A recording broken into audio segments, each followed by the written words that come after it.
Hey everyone, I'm Sal Sincata, and today I'm going to show you how and when to use manual or TTL metering modes with your Profoto A1.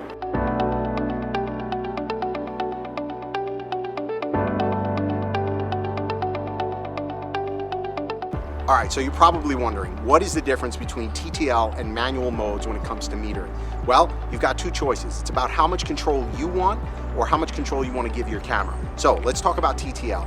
TTL stands for through the lens, and basically what this is through a bunch of mathematics and infrared, your camera is making metering decisions on how much flash needs to be put out for any given scene. And that's great. If you're in a scene, it doesn't always work the way it should. Sometimes, depending on the scene, the camera's meter can be tricked out. You'll notice this because you'll see some over or underexposed shots sometimes in your camera. Manual mode, of course, is going to give you the most control, but it's going to require a little bit more work to get dialed in.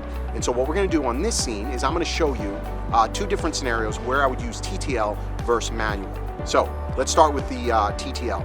When I'm in a tight portrait setting, I will usually allow TTL through the lens and the camera system to make some flash decisions for me, right? Because the camera's seeing everything inside the frame, and it's going to usually get a pretty consistent exposure for me.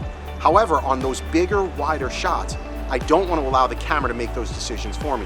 That's when I'm more likely to use manual mode on my flash, and that's going to allow me to control 100% how much power is being output. So rather than talk about it, let's see the difference between the two, and you'll understand what I'm talking about.